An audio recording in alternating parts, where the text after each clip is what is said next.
It's time for another rousing episode of Dumb Acronyms with Joe. You ready for this one? This one's going to be worse than Get It Right, the source. Okay, here we go. WIDMIO.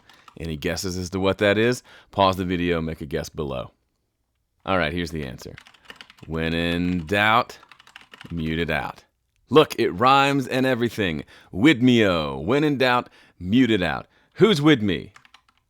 Okay, that's a bad joke. All right, so when it comes to mixing, all mixing is solving problems, right? At the beginning of the mix, there's a lot of problems. You solve enough problems.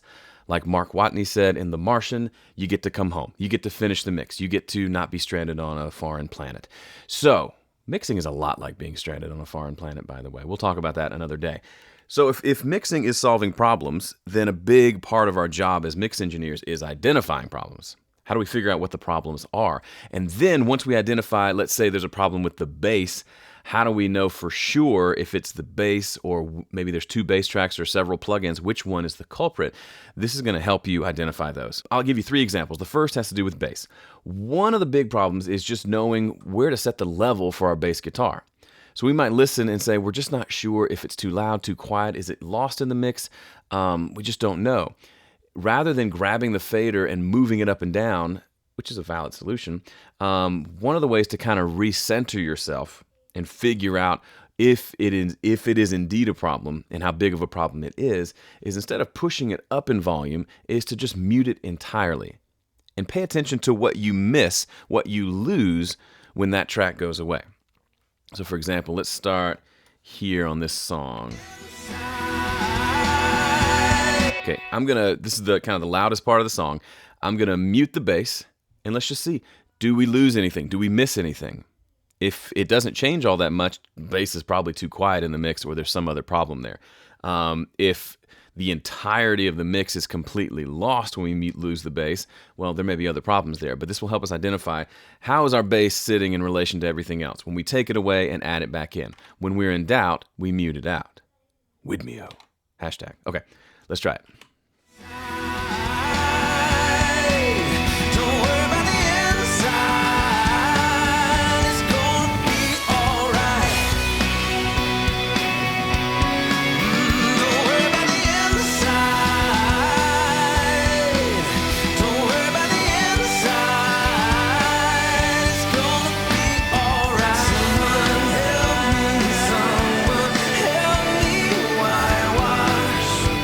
So if this was a real mixing situation for me and I was not sure about the bass, this would have affirmed for me that the bass is at a pretty good level.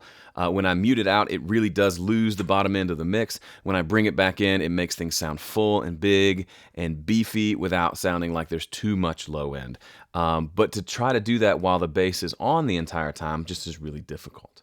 Example number 2, I've got these guitars on the intro. One of them, there's kind of 2 rhythm guitars, pan left and right, and then there's this fuzz guitar up the middle. Here's the side ones, you can hear what they sound like. Here's that fuzz. Just beefy as all get out. Now, on this intro, I'm just not sure if the fuzz is, if we can hear it and if it's doing anything. So rather than moving it up and down and losing my spot on the fader and potentially undoing something good, I'm just gonna mute it out and see how things change. Let's do it. Here we go.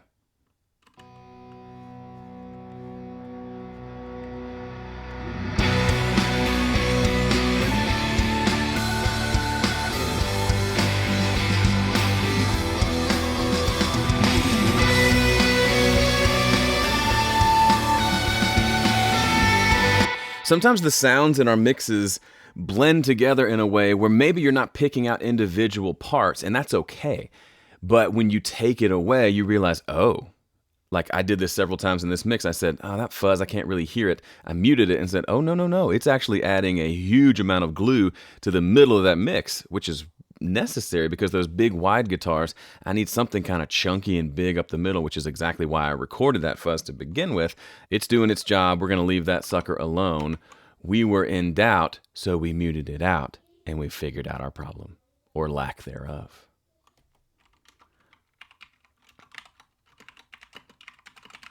I'm kidding. Okay. All right. Third example. Let's say you've decided, man, my background vocals are there's just some muddiness there.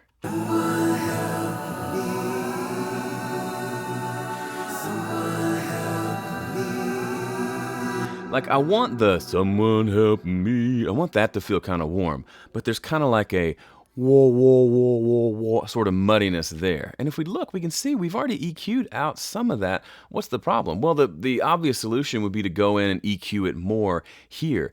But have we really identified the problem? Have you noticed the problem here? This is all our background vocals are going to this bus, but we've also got that same sound being sent to the plate reverb. What happens if I turn that reverb off? What happens if I'm in doubt and I mute it out? This is going way too far. Well, let's listen. I'll hit play with the reverb on, then I'll turn the reverb off.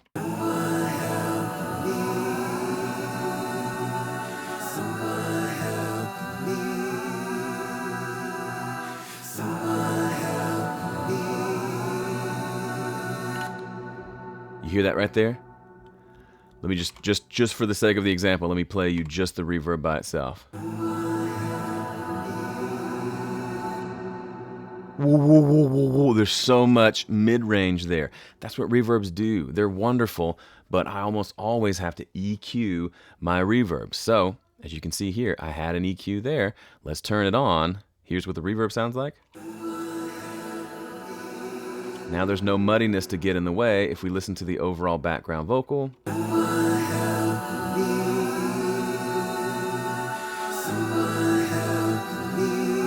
Versus this. You hear how that "someone help me"?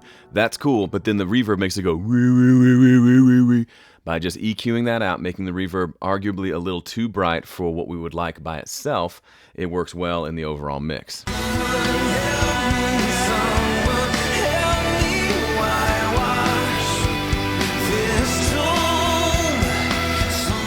I cover all of this and a lot more in my upcoming brand new mixing course.